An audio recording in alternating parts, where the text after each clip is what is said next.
Hello friends, Neha એજ્યુકેટરમાં આપનું સ્વાગત છે.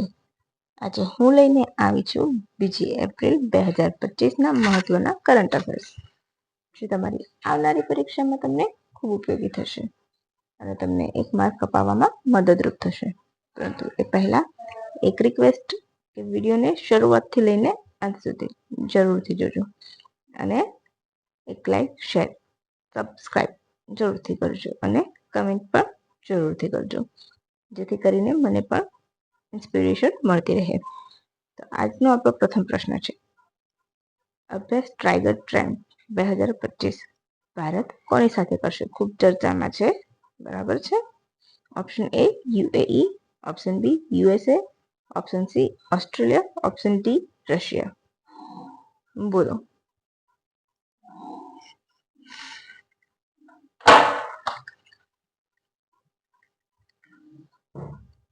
તો અહીં આપણો જવાબ આવશે option B USA. Bharat USA સાથે મળીને આ ટાઈગર ટ્રેન્ડ યોજશે. એ શું છે? તો દ્વિપક્ષીય યુદ્ધ અભ્યાસ છે. ત્રિસૈન્ય હ્યુમેટેરિયન આસિસ્ટન્ટ ડિઝાસ્ટર રિલીફનું આ ચોથું સંસ્કરણ છે. ક્યાં યોજાશે? પૂર્વી સમુદ્રી તટ પર. ભારત તરફથી આઈએનએસ જલાશ્વ, ઘડિયાળ, મુંબઈ અને શક્તિ ભાગ લેશે. ખાસ યાદ રાખજો, જલાશ્વ ખૂબ ચર્ચામાં રહેલું હતું એટલા માટે. હવે અહીંયા તમને મેં ઓપ્શન આપ્યું છે ને, આ રહ્યું તમારું proof. Tiger trend 2025 India US try service HADR exercise begins in Visakhapatnam. તો ક્યાં યોજાશે? વિશાખાપટ્ટનમ. આ તમારું ક્લિયર થઈ ગયું. Tiger trend 2025 Visakhapatnam, Bharat US try service human assistance disaster relief, right? પૂરું નામ છે. તમારી મિસ્ટેક ના થાય એટલા માટે હું ફરીથી તમને રિપીટ કરાવી દઉં છું. ક્લિયર થઈ ગયું ફ્રેન્ડ્સ? આ ડેટા આકાશવાણીમાંથી મેં લીધો છે. આકાશવાણીનું પોતાનું ટ્વિટર હેન્ડલ છે, જે પોતાના ઓફિશિયલ આ રીતના ન્યૂઝ રિલીઝ કરે છે. પીઆઈબી છે, કોઈ મિનિસ્ટ્રી છે, પછી આકાશવાણી છે, અને તમે ફોલો કરશો ને, ગુજરાત ઇન્ફોર્મેશન છે, સીએમ ઓફ ગુજરાત છે, એ બધી જ એની ઓફિશિયલ સાઇટ છે. અને એની ઉપરનો જે ડેટા હોય એ હંમેશા સત્ય હોય છે, રાઈટ? એનો ડેટા જ કોઈ પણ એક્ઝામ માટે વેલિડ ગણવામાં આવે છે. તો તમારે હંમેશા એ સાઇટ પર રહેવું જોઈએ, એને ફોલો કરવું જોઈએ. અને આ વિડીયોની પીડીએફ તમને નીચે ડિસ્ક્રિપ્શન બોક્સમાં હું શેર કરી દઈશ, જેથી કરીને તમારે રીડ કરવું હોય તો તમે ઇઝીલી રીડ કરી શકો.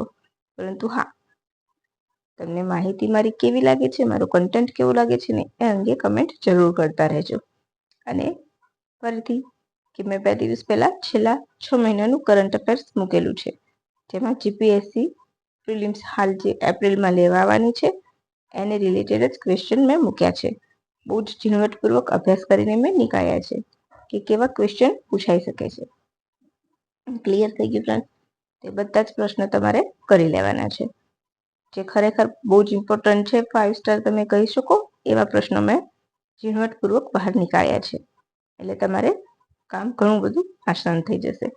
અને હા, 6 મહિનાનું નથી, બીજું 6 મહિનાનું હું અત્યારે એનું બીજું બનાવું છું, રાઈટ? ડેટા કલેક્ટ કરું છું. તો એ ફરીથી તમારી એક્ઝામ પહેલા હું તમને જરૂરથી પ્રોવાઈડ કરાવી દઈશ. પરંતુ આ છેલ્લા ઓક્ટોબરથી લઈને ડિસેમ્બર 2024ની મહત્વની ઘટનાઓ છે. અને હવે જે આવશે એમાં જાન્યુઆરીથી લઈને એપ્રિલના શરૂઆતના વીક સુધીના બધા જ દિવસો હું ઇમ્પોર્ટન્ટ ઘટનાઓ છે એને હું લઈ લઈશ. અને ફક્ત કરંટ અફેર નથી, સાથે સાથે મેં જીકે પણ આવરી લીધું છે. તો ત્યાં જઈને તમે એક વખત એ પણ વિડીયો જરૂરથી જોજો. હવે સરહુલ ઉત્સવ નીચેનામાંથી કયું રાજ્ય ઉજવે છે? Option A Chota Nagpur, option B Jharkhand, option C Paschim Bangal, option D Punjab. બોલો. અહીંયા મેં રાજ્ય પૂછ્યું છે, તો રાજ્ય પૂછ્યું છે એટલે આવશે બી ઝારખંડ. શું આવશે? ઓપ્શન બી ઝારખંડ આવશે. પણ ઝારખંડ સિવાય કોણ ઉજવે છે? તો ઝારખંડ સિવાય છોટા નાગપુરમાં પણ આ ઉત્સવ ઉજવાય છે. એટલે ઘણી વખત તમને જીપીએસસી કન્ફ્યુઝ કરી શકે છે શબ્દોથી. તમને સૌને ખબર છે કે એસટીએમાં શબ્દોની ખૂબ જ એ હતી, રાઈટ? શબ્દોમાં બધા જ કેન્ડિડેટ ગૂંચવાઈ ગયા હતા. તો સરહુલ ઉત્સવ કયું રાજ્ય ઉજવે છે પૂછશે તો છોટા નાગપુર નથી ઉજવતું, બરાબર. સરૂર ઉત્સવ ઉજવાય છે છોટા નાગપુરમાં ઉજવાય છે અને ઝારખંડમાં. જ્યારે રાજ્ય પૂછશે તો તમારે ફક્ત અને ફક્ત ઝારખંડ ટીક કરવાનું રહેશે. ક્યાં ક્યાં ઉજવવામાં આવે છે તો ઉપરના બંને આવી શકે છે, રાઈટ. ચાલો, કેમ ઉજવે છે તો વસંતના આગમનને વધાવવા. કોના દ્વારા તો આદિવાસી સમૂહ દ્વારા. વસંતના આગમનને વધાવવા ઉજવવામાં આવે છે અને આદિવાસી સમૂહ દ્વારા ઉજવવામાં આવે છે. સાલના વૃક્ષની પૂજા કરે છે. 1 એપ્રિલના રોજ ઉજવાય છે. ક્લિયર? કેટલા બધા તમારા પોઈન્ટ્સ ક્લિયર થઈ રહ્યા છે. તમારે મને આના વિશે કહેવાનું છે. RCEP એનું પૂરું નામ અને કેટલા દેશો છે એ કહેવાનું છે. 15 દેશો હોય છે, પરંતુ એ 15 દેશ કયા છે એ તમે મને કમેન્ટ બોક્સમાં કમેન્ટ કરીને કહેશો. રાઈટ? થોડુંક રિવિઝન તમારું પણ થઈ જશે એનાથી. તમને ગૂગલ કરવાની પણ છૂટ છે. ચલો, RCEP. તો RCEP મજબૂત કરવા જાપાન અને ચીન સિવાય કયા દેશ સાથે ત્રિપક્ષીય બેઠક યોજાય?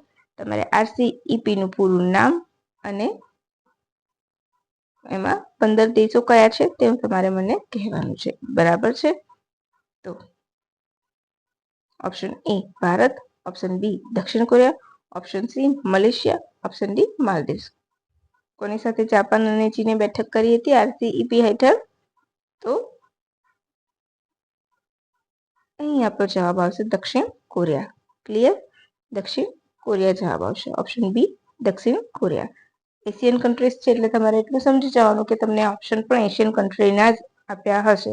મે બી એકાદ તમને એશિયા બહારનું આપ્યું હશે તો તમારે એલિમિનેટ મેથડ અપનાવી શકો છો, રાઈટ. હવે શું છે તો આ બેઠકમાં સિયોલ ખાતે કરવામાં આવી હતી અને આગામી બેઠક ક્યાં થશે તો જાપાનમાં. અત્યારે સિયોલમાં થઈ છે અને આગામી જાપાન થશે. R for regional, right. E for economic અને P ફોર પાર્ટનરશિપ. સી તમારે શું છે, સી સ્ટેન્ડ ફોર શું એ તમારે મને કહેવાનું છે. અને 15 દેશો કયા છે એ પણ, રાઈટ. ભારત પણ એ 15 દેશોમાં છે, બરાબર.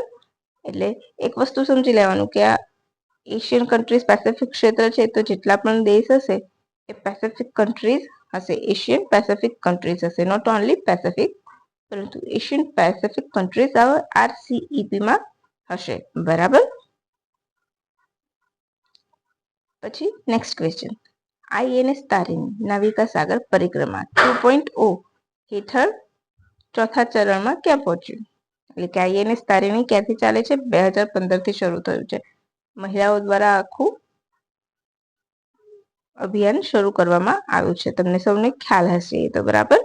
તો INS તારીણી નાવિકા સાગર પરિક્રમાના હેઠળ ચોથા ચરણમાં ક્યાં પહોંચ્યું? Option A Australia, option B New Zealand, option C દક્ષિણ આફ્રિકા, ઓપ્શન ડી બ્રિટન. તો અહીં આપણો જવાબ આવશે ઓપ્શન સી દક્ષિણ આફ્રિકા. દક્ષિણ આફ્રિકાના કેપટાઉન ખાતે પહોંચ્યું છે. હવે નાવિકા સાગર પરિક્રમાનું સંચાલન કોણ કરે છે? તો લેફ્ટનન્ટ કમાન્ડર દિલના અને લેફ્ટનન્ટ કમાન્ડર કૃપાએ. મહિલાઓ દ્વારા આજે આખું પરિક્રમા અભિયાન શરૂ કરવામાં આવ્યું છે, બરાબર. અત્યાર સુધીમાં તેમણે ઓસ્ટ્રેલિયાના ફાનેટલ, ન્યુઝીલેન્ડના લિટલ, પોર્ટ સ્ટેનલી અને માં પડાવ કરી ચૂક્યું છે, બરાબર છે. અને છેલ્લે એની આ યાત્રા ક્યાં પહોંચશે? ગોવા આવીને પૂર્ણ થશે. ક્યારે આવશે ગોવા? તો મે 2025માં તે ગોવા આવી જશે, રાઈટ. હવે નેક્સ્ટ ક્વેશ્ચન તરફ. કનેક્ટિંગ વિથ કેર થીમ સાથે ગ્રાહક સેવા મહિનો કોણે શરૂ કર્યો છે? Option A BSNL, option B ગ્રાહક બાબતોનું મંત્રાલય, ઓપ્શન સી વાણિજ્ય મંત્રાલય કે એક પણ નહીં. આ થીમ પણ યાદ રાખજો. અને મહિનો કયો છે? ગ્રાહક સેવા મહિનો તો એપ્રિલ મહિનો, બરાબર. ગ્રાહક સેવા મહિના તરીકે એપ્રિલ મહિનાને જાહેર કર્યું છે. કોણે? તો BSNL, બરાબર. ભારતીય સંચાર નિગમ limited connecting with care theme સાથે ગ્રાહક સેવા મહિનાની શરૂઆત કરે છે. એ તમારે યાદ રાખવાનું છે. બસ એક વન લાઇનર જ છે ને આટલું જ પૂછાઈ શકે છે એમાં, બરાબર. વધારે ડિટેલ્સમાં આવી ના શકે. અચ્છા, ચલો. અત્યારે નર્મદા ઉત્તર પરિક્રમા ચાલુ થઈ છે તો કયા મહિનાથી ચાલુ થાય છે? નર્મદા પરિક્રમા કયા મહિને શરૂ કરવામાં આવે છે? તો ચૈત્ર મહિનાથી શરૂ થાય છે. બરાબર છે. આપણા જે સમ ઇમ્પોર્ટન્ટ પોઈન્ટ્સ હું આવરી લઉં છું એમાંનું આ એક છે. નર્મદા પરિક્રમા ક્યાંથી શરૂ થાય છે? ચૈત્ર મહિનામાં. અત્યારની પરિક્રમા કયા નામથી જાણીતી છે? તો ઉત્તરવાહિની નર્મદા પરિક્રમા તરીકે જાણીતી છે. નર્મદાનું ઉદ્ગમ સ્થાન કયું છે? તો અમરકંટકમાંથી નીકળે છે. રાઈટ, મધ્યપ્રદેશના અમરકંટકમાંથી નીકળે છે. અને જે દિશા એની છે બધી નદીઓ કરતા નર્મદા ઊંધી દિશામાં આવે છે. રાઈટ, પશ્ચિમ ટુ પૂર્વ તરફ. અને એટલા માટે જે કહેવાય છે. અને ક્યાં? તો વડોદરામાં એ ઉત્તર તરફ વહન કરે છે, એટલે ઉત્તરવાહિની કહેવાય છે. વડોદરામાં ઉત્તર તરફ વહન કરવાથી નર્મદા નદીને ઉત્તરવાહિની કહેવાય છે. આ પરિક્રમાના અલગ અલગ પ્રકારો છે. કેવા? તો મુંડમલ પરિક્રમા, જે સૌથી અઘરી પરિક્રમા છે. રાઈટ, જલેહરી પરિક્રમા, પંચકોશી પરિક્રમા, ખંડા પરિક્રમા, માર્કંડી પરિક્રમા, એ બધી જ નર્મદા પરિક્રમાના અલગ અલગ પ્રકાર છે. જેમાં પંચકોશી પરિક્રમાને સૌથી ઈઝી કહેવામાં આવે છે. તમને સૌને ખ્યાલ હશે કે ધ્રુવ ભટ્ટની નવલકથા હતી તત્વમસી, એના ઉપરથી ગુજરાતી ફિલ્મ પણ બની છે નર્મદા નદી ઉપર. કઈ? તો રેવા, જેને એવોર્ડ પણ મળેલા છે, નેશનલ એવોર્ડ. રાઈટ, તો એ પણ તમારે સાથે સાથે યાદ રાખી લેવાનું. કેમ? તો અત્યારે જે નર્મદા પરિક્રમા ચાલે છે તો એને રિલેટેડ કરંટની રિલેટેડ જીકે પૂછાઈ શકે છે. તો ધ્રુવ ભટ્ટની કઈ નવલકથા? તત્વમસી. એના ઉપરથી કઈ મૂવી બની છે? રેવા, અને એને નેશનલ એવોર્ડ મળેલો છે બેસ્ટ મૂવી તરીકે. બરાબર છે. તાજેતરમાં આરબીઆઈએ તેનો 90મો સ્થાપના દિવસ ઉજવ્યો. કયો? 90મો સ્થાપના દિવસ. તો એની સ્થાપના ક્યારે થઈ હતી આરબીઆઈની? તો 1 એપ્રિલ 1935માં તેની સ્થાપના થઈ હતી. તો બસ તમારે ફક્ત આજ માટે આટલું જ યાદ રાખવાનું છે. અને આ રહ્યો આરબીઆઈ માર્ક્સ 90 યર્સ. આ તમારું પ્રૂફ છે. બરાબર.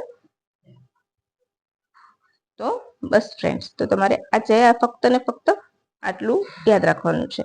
અને આ તમારે આની પીડીએફ પણ તમને નીચે ડિસ્ક્રિપ્શન બોક્સમાં મળી જશે. ત્યાં હું લિંક શેર કરી દઈશ. અને નીચે મારું ટ્વિટર આઈડી પર મેં શેર કરેલું છે. ત્યાં જઈને તમે મને ફોલો કરી શકો છો. અને વોટ્સઅપ ચેનલ મારી એ પણ મેં શેર કરી છે. તમારે પીડીએફ ઇઝીલી જોઈતી હોય તો ત્યાં એ ચેનલ પર જઈને લિંક શેર કરું છું, ત્યાં ક્લિક કરશો તો તમને બહુ ઇઝીલી પીડીએફ પણ મળી જશે. તો બસ ફ્રેન્ડ્સ, આજ માટે આટલું જ. એન્ડ હા, મારી ચેનલને લાઈક જરૂરથી કરજો, શેર પણ જરૂરથી કરજો તમારા મિત્રો સાથે, જેથી આવી માહિતીથી તેઓ વંચિત ન રહી જાય. Thank you for watching my video and have a good day friends.